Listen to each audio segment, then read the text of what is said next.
দুর্গাকে আহ্বান না করলে তোমার বাণও চলবে না কোনো কালে।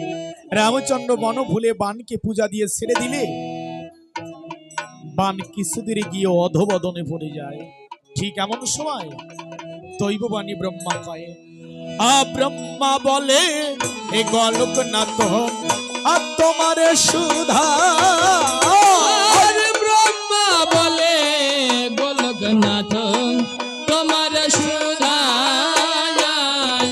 সব দেবতা বসল বাণী দুর্গায় আসে না। ওরে সব দেবতা বসল বাণী দুর্গায় আসে না। ডাকো একবার মামা বলে, ডাকো একবার মামা বলে। রাম ডাকো একবার মামা বলে। ও রাম ডাকো একবার মামা বলে। যদি মায়ের আসন টলে ডাকো একবার মামা বলে। ওরে যদি মায়ের আসন টলে ডাকো একবার মামা বলে।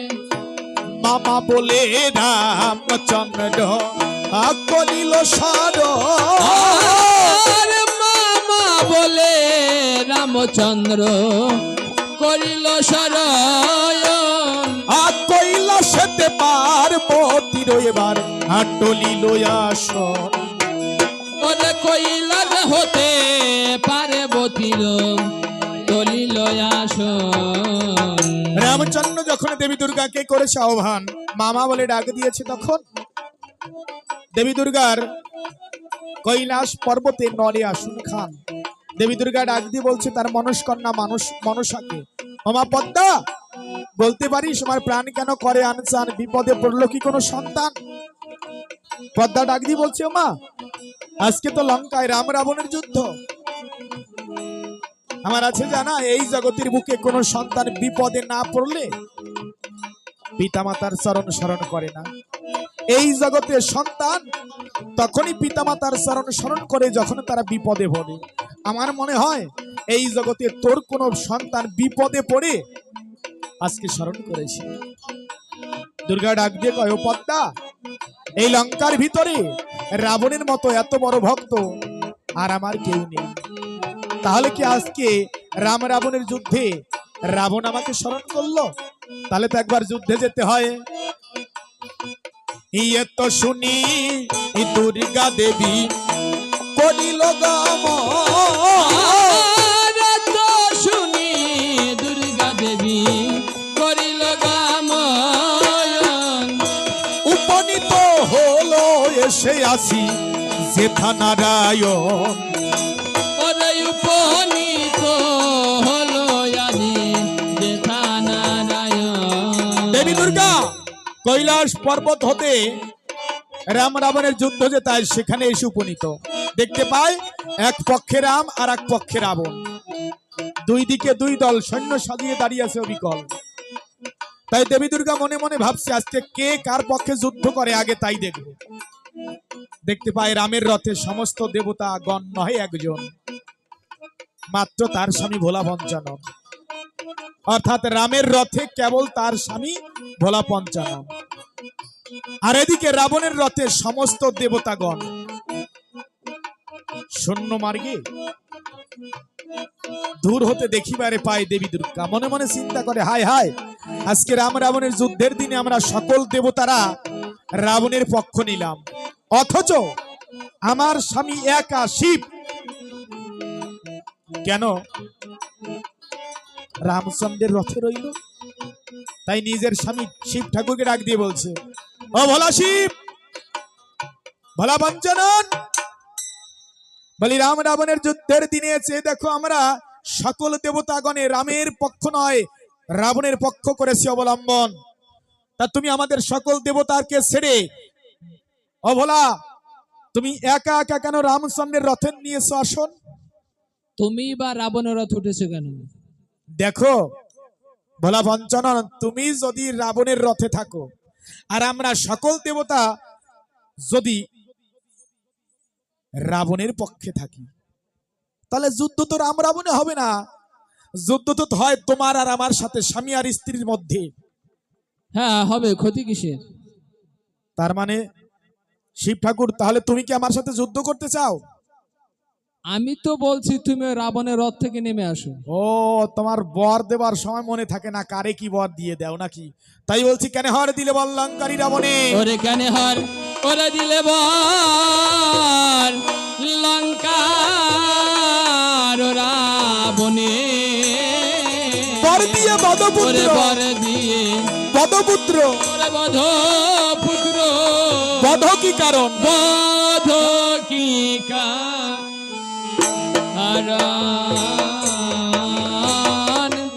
কেন কেন হার দিয়েছ বার বলো লঙ্কার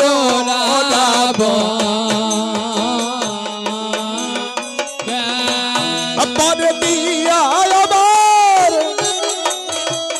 বধপুত্র বলো বধ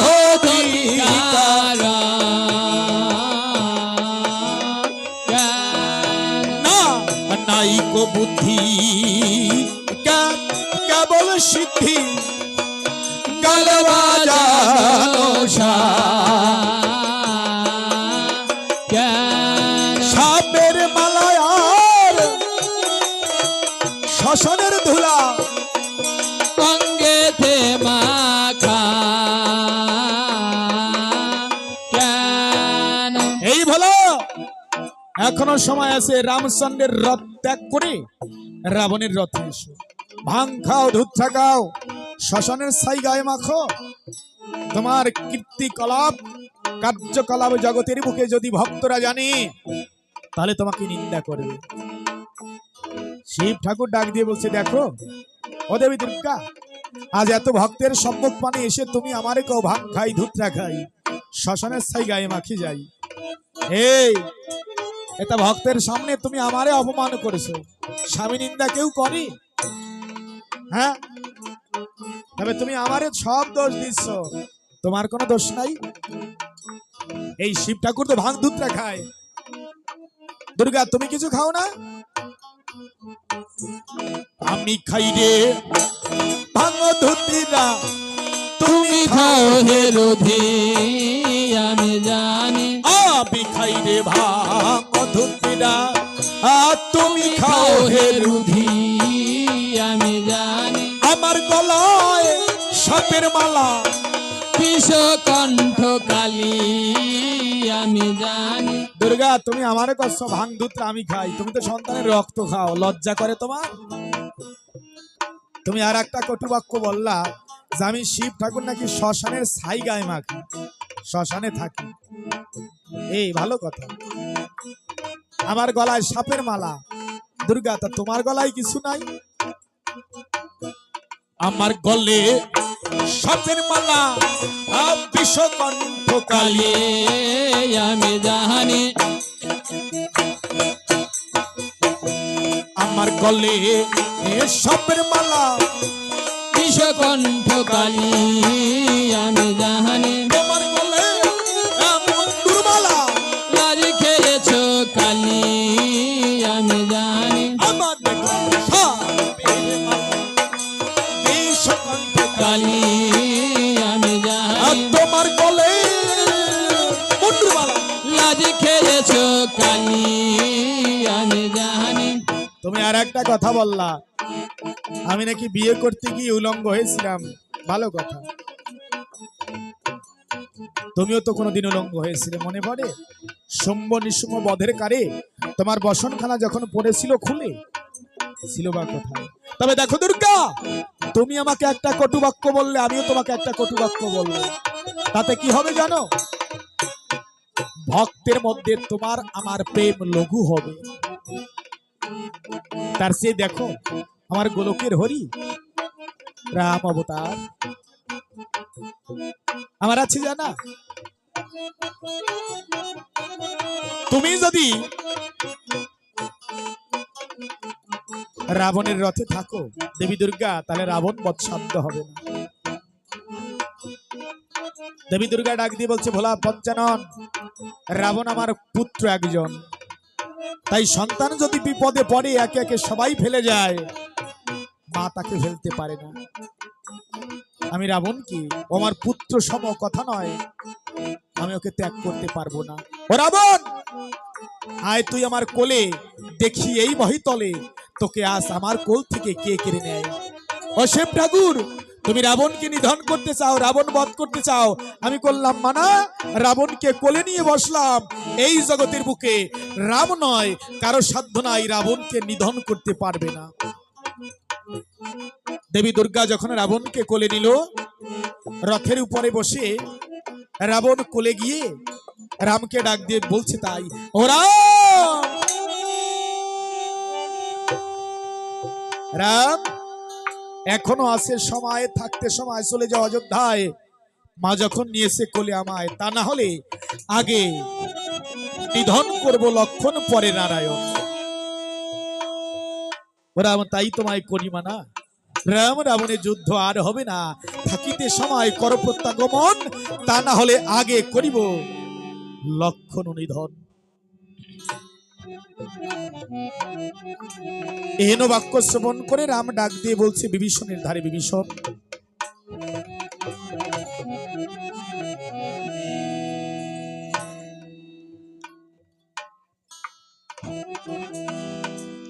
বিভীষণ, তুমি কি জানো, তুমি কি বলতে পারো আজ কোন সাধনার বলে, কোন সাধনার দায় দেবী দুর্গা রাবণকে কোলে নিয়ে রথের উপরে দাঁড়ায়?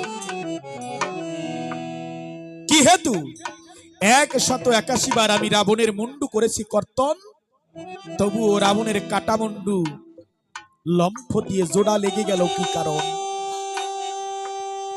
বিভীষণ করে মানা, প্রভু রাম, আমি এ তত্ত্ব জানি না, কোন কারণে দেবী দুর্গা আজ রাবণকে কোলে নিয়ে রথের উপরে বসলো, খুলে বলি তোমার ঠাই, ইহা আমার জানা নাই।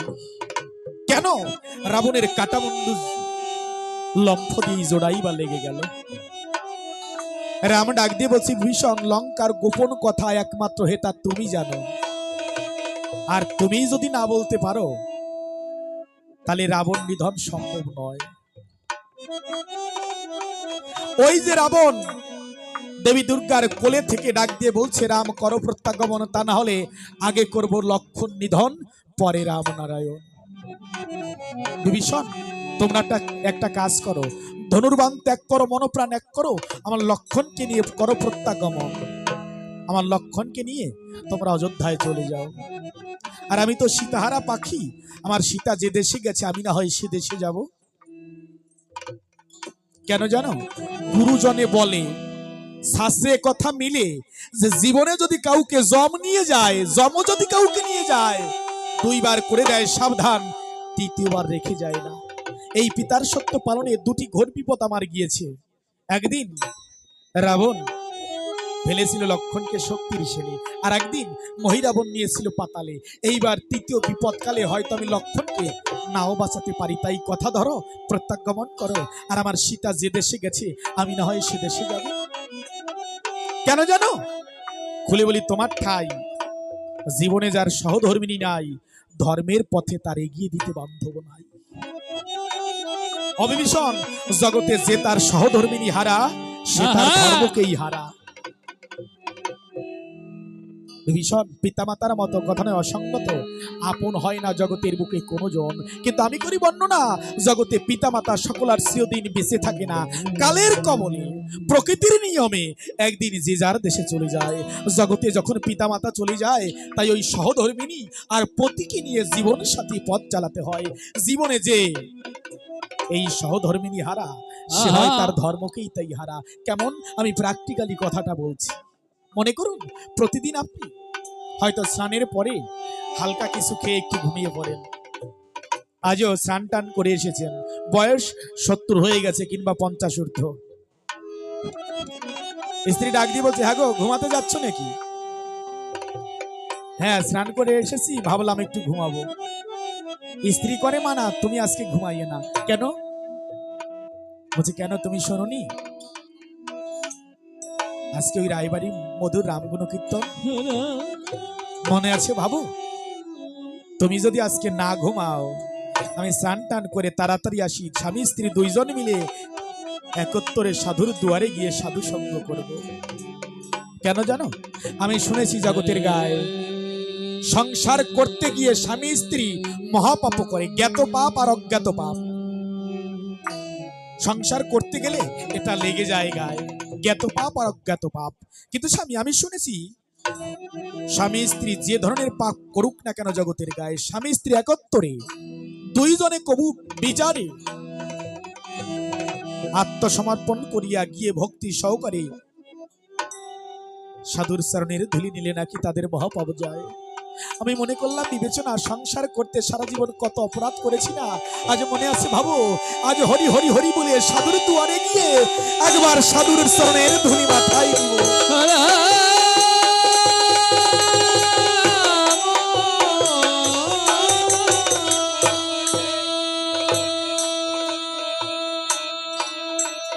অন্তর করো বিবেচনা, তোমার যদি সহধর্মিনী না থাকে, ঘরে স্ত্রী যদি না থাকে, এই কথাটা তোমাকে কেউ বলবে না। ছেলে মেয়ে পুত্র নাতি নাতনি ওরা যে যার আপনকে নিয়ে ব্যস্ত। তুমি কি করলে? সারা জীবন এই সংসার চলাতে পরের নৌকা বেয়ে গেলে, কিন্তু তোমার নৌকা ঘাটে পড়ে আছে, তোমার নৌকা ঘাটে বাঁধা, কিন্তু এই নৌকা কুলে যাবে কিনা তুমি তো তাও জানো না। তুমি সংসার চালাতে পরের নৌকা বেয়ে গেলে, তোমার নৌকা তো ঘাটে পড়ে আছে, তোমার নৌকা একদিন তোমাকেই বাইতে হবে। আর তুমি যে এই নৌকা বাইয়ে যাবে ওপারে, এই বইটা প্রেমের কান্ডারি সাধুগুরু বৈষ্ণবের চরণের তরি। অন্তর করো বিবেচনা, একমাত্র এই সাধুর চরণের ধুলি দিনে ভগবানও তোমাকে কৃপা করবে।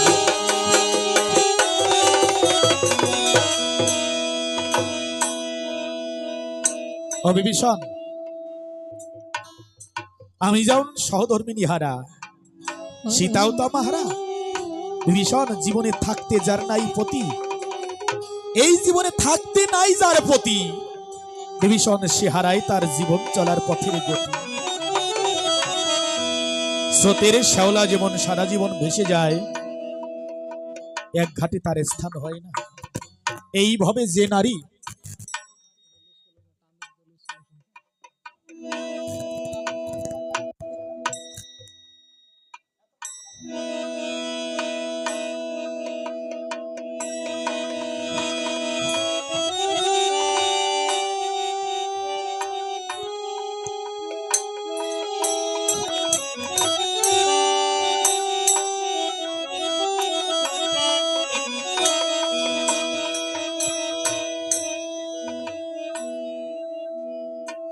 বিভীষণ, তাই করি মনে বিবেচনা, আমি যুদ্ধ করব না। কিন্তু বিভীষণ, দেবী দুর্গা বলল, ঘোর বিপদের কালে একে একে সবাই যায় ফেলে, কিন্তু তার মা তাকে ফেলতে পারে না। বিভীষণ, অন্তর করে বিবেচনা, তাহলে দেবী দুর্গা তো কারো একার মা না। রাবণকে যদি কোলে করে, আমায় কেন করবে না? মা দেবী আমার আছে জানা, তুমি হও বিশ্ব প্রসবিনী, এই জগতের মাতা। তাহলে ঘোর বিপদের কালে একে একে সবাই ফেলে গেলে, মা তুমি তো আমাকে ফেলতে পারো না। আজ এই ঘোর বিপদের কালে রাবণের মুন্ড যদি হাজারবার কর্তন করি মহিতলে, রাবণ নিধন যদি না হয় কখন, তা অন্তর করো বিবেচন। মা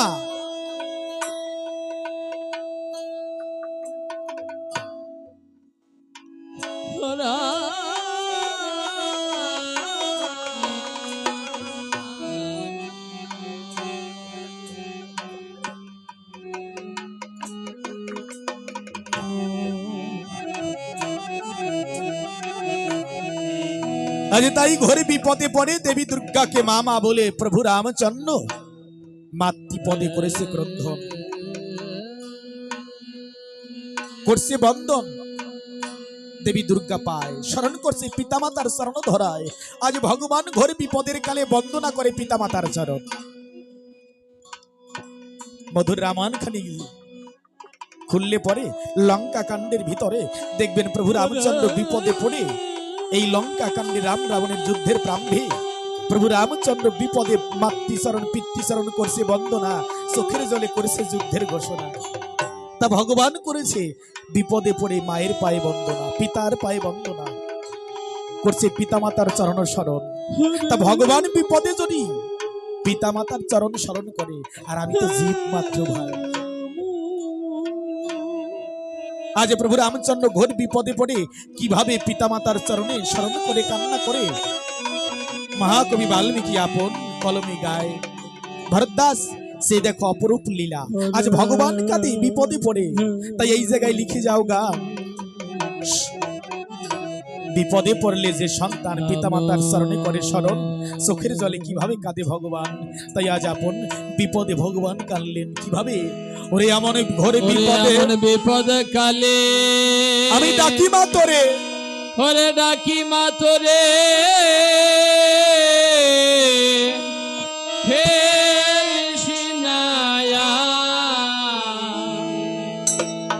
মারে মা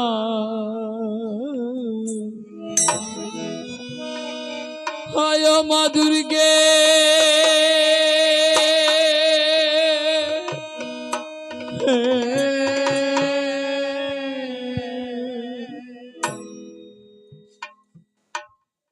আজ ঘরে বিপদে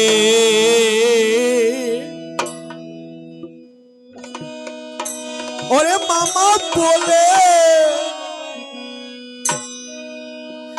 কাঁদে ভগবান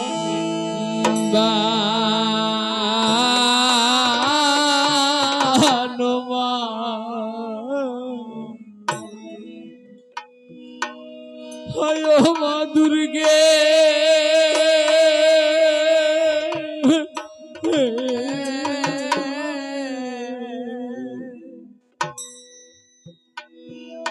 আজ ঘরে বিপদে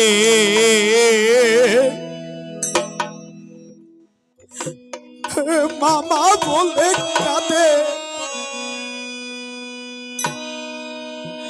কাঁদে নারা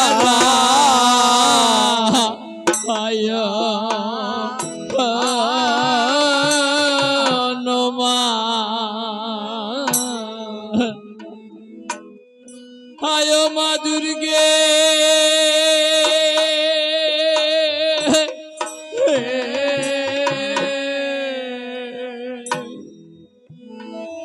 ওরে মা সাডাকে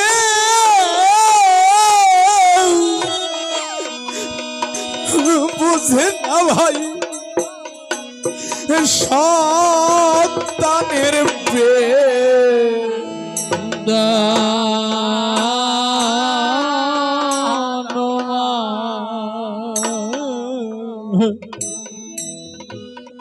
আয় মা দুর্গে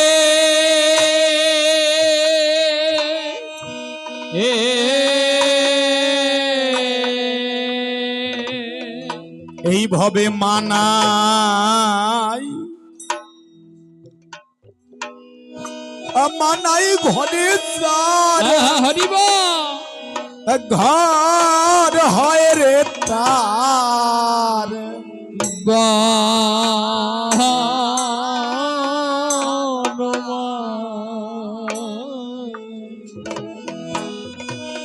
আয় মা দুর্গে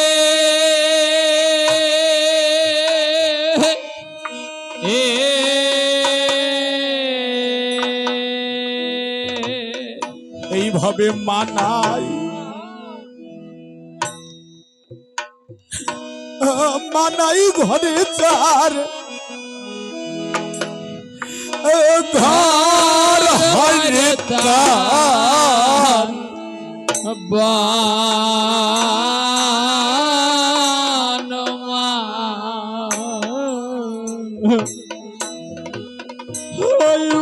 দুর্গে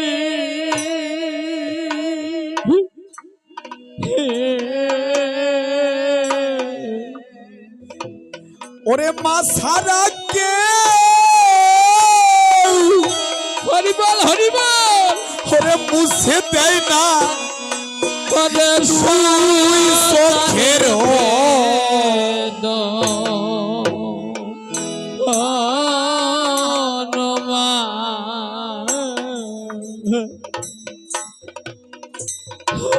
দুর্গে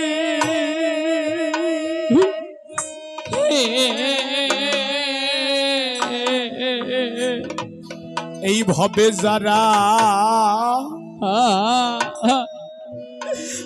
ওরে পিতা হারা কপাল হয় তার পুরা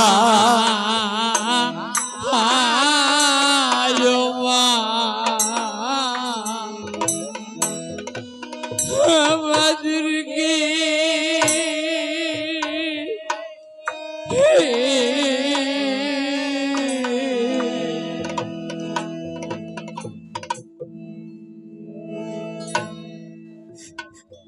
ওরে ভবে যারা এইভাবে পিতা হারা কপাল হয় তার পোড়া মা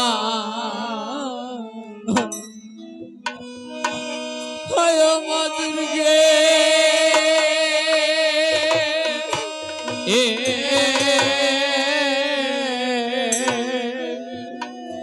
ওরে ঘরে বিপদে পিতা ফিরে কে বা পাশে রবে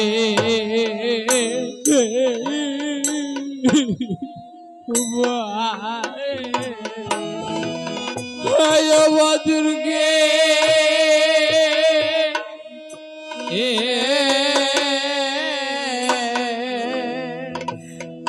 বান্ধব হারা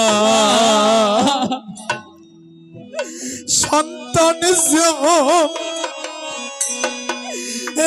কাঁদে ধুলায় পরে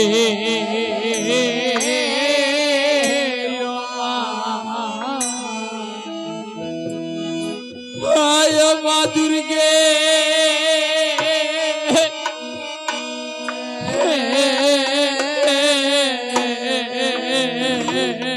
বান্ধব হারা সন্তান যেমন কাঁদে ধুলায় পরে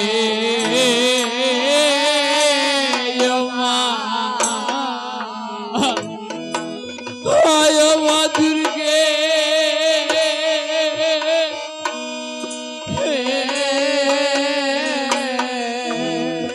ওরে যার হারা এই সংসারে সেই তো ব্যথা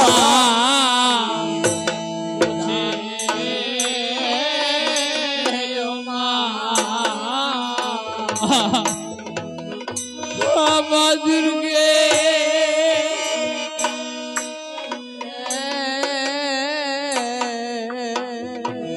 মা দেবী মাগো আমার আছে জানা ঘরে বিপদ কালে একে একে সবাই ফেলে গেলেও একমাত্র মা তার সন্তানকে ফেলে যায় না কেন একটা সন্তানকে জন্ম দিতে কয় ফোঁটা জল পড়ে মায়ের এই জগতের বুকে একটা সন্তানকে জন্ম দিতে কফটা জল পরে মায়ের ভূমিতে নারী কুলে জন্ম না নিলে বোঝা যায় না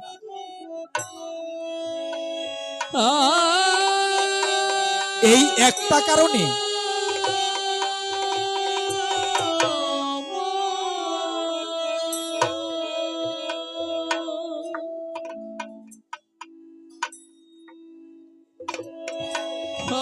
শুধু একটি কারণে একে একে ঘোর বিপদে কালে সবাই ফেলে যেতে পারে কিন্তু মা তার সন্তানকে ফেলে যায় না মা যদি ভিখারি হয়, ও মা মা যদি ভিক্ষা করেও খায়,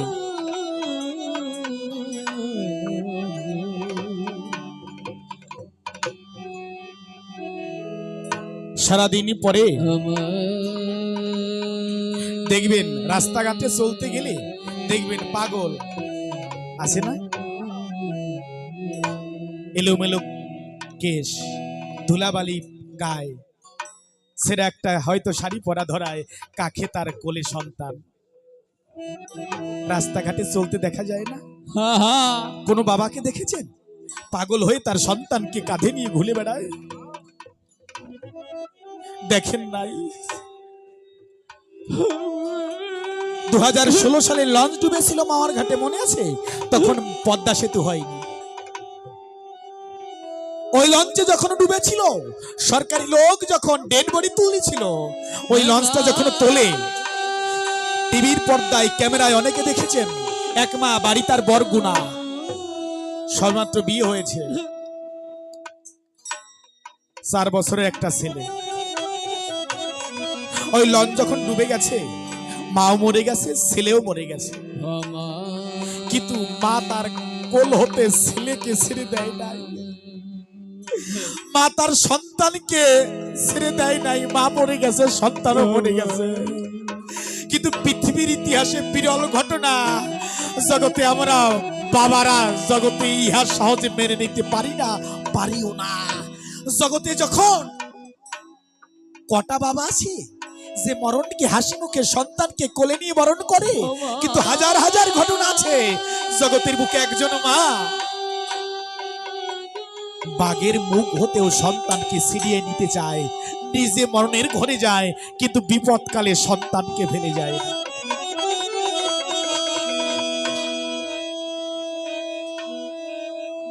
প্রফেসর বিমল বাবু, বাড়ি তার ধারাবাসায়, গোপালগঞ্জে বাড়ি তার। আমি গান গাইতে গিয়েছিলাম, উনি আমার গান শুনে আসরে দাঁড়িয়ে বক্তৃতা দিচ্ছে, কথা বলছে। কি বলছে সেটা আমি আপনাদের মাঝে প্রকাশ করছি।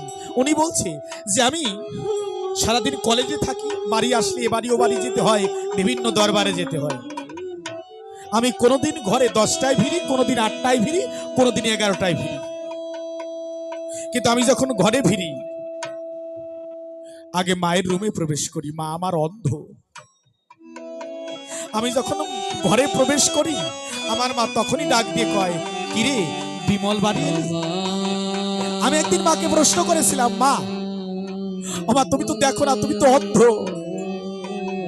কেন অন্ধ হয়েছে? বার্ধক্যজনিত কারণে। ভেলোর থেকে করেছে ঘোষণা যে তোমার মাকে 1000 কোটি টাকা দিলেও আমাদের ডাক্তারের সাধ্য নাই, চোখ ভালো হবে না, যাও বাড়ি নিয়ে যত্ন করো। তাই আমার মা অন্ধ।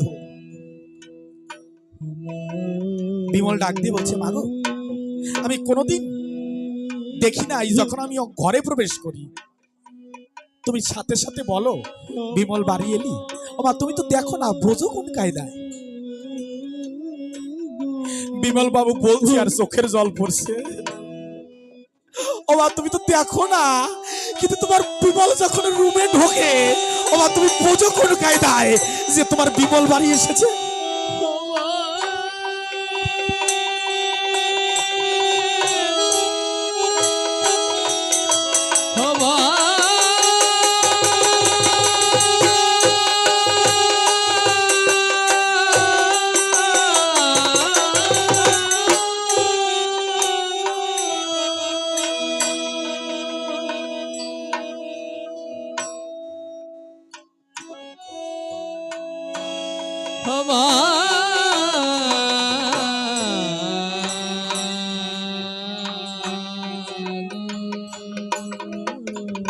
মা বলছে, বিমল রে, ভগবান যদি আমার 2টি চোখ অন্ধ করে দেয়, কিন্তু সন্তানকে দর্শন করার যে চোখ ভগবান আমার সেই চোখ কেড়ে নিতে পারে নাই। ওরে মা যখন সন্তানকে কোলে করে তার গায়ের যে গন্ধ সন্তানের কাছে এলে মায়ের যে কতটা অনুভূতি হয়, আমার ওই অনুভূতি আমাকে বলে দেয় জগতের বুকে আমার বিমল বোধহয় কাছে।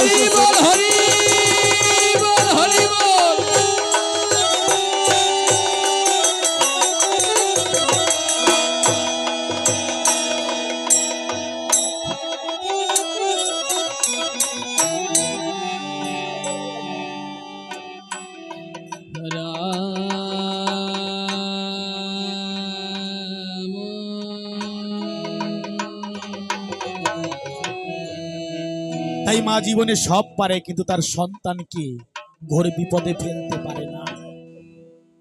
ও মা দেবী দুর্গা, যখন পিতার সত্য পালন করতে বনে এসেছিলাম, শুনেছিলাম পিতার হয়েছে মরণ। প্রতিটা সন্তান দুটি পাখার উপরে ভর করে চলে মা, একটা পিতা একটা মাতা। এইভাবে যে সন্তান পিতা মাতার দুইজনের একজন হারায়, ভবে তার এক ডানা ভেঙে যায়। ও মা, কিন্তু ভবে যে সন্তান পিতা মাতার দুইজন হারায়, ভবের বুকে তার বান্ধব থাকে না। যারা পিতা মাতা হারা তাই তারা হয় বান্ধব হারা। তাই বলছি মানে এইভাবে বান্ধব হারা, এইভাবে বান্ধব হারা হারা সন্তানের ব্যথা ব্যথা কে বুঝি আর ভাই। ওরে ভাই, তোমরা বলো বলো বান্ধব হারা সন্তানের ব্যথা ওরে কি বুঝে আর ভাই। এইভাবে বান্ধব হারা সন্তানের ব্যথা কে আর বোঝে ভাই। ব্যথা ব্যথা সে জানে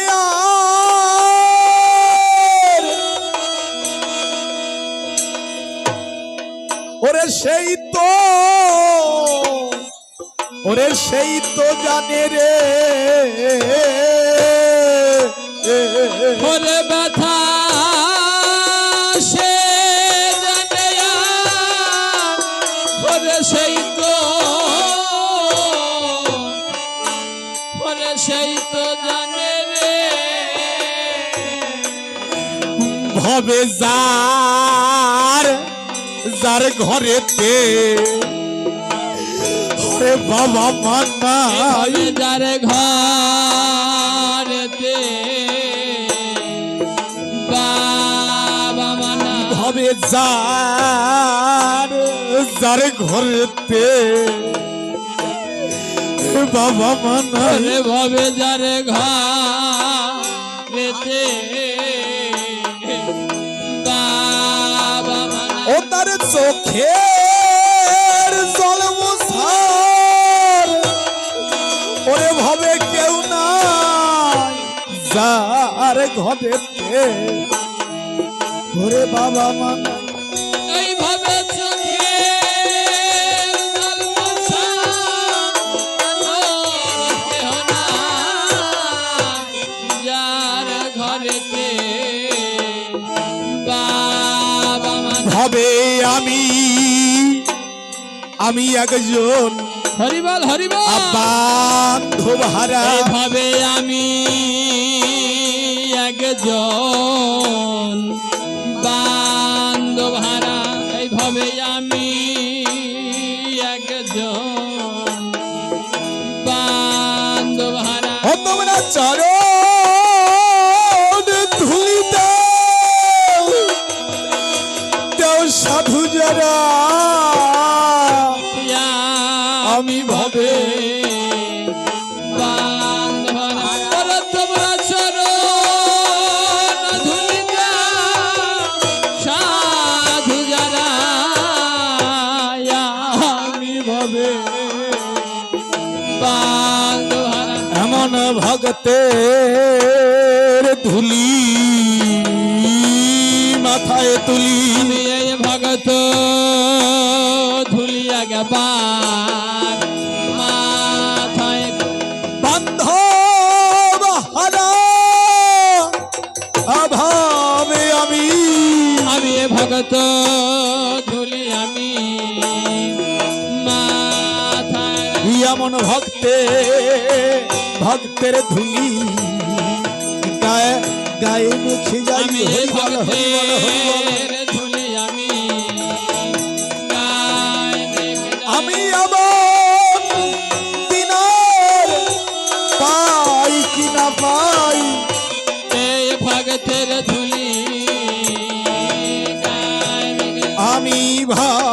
ভক্তের ধুলি গায়ে মেখে যাই আমি ভক্ত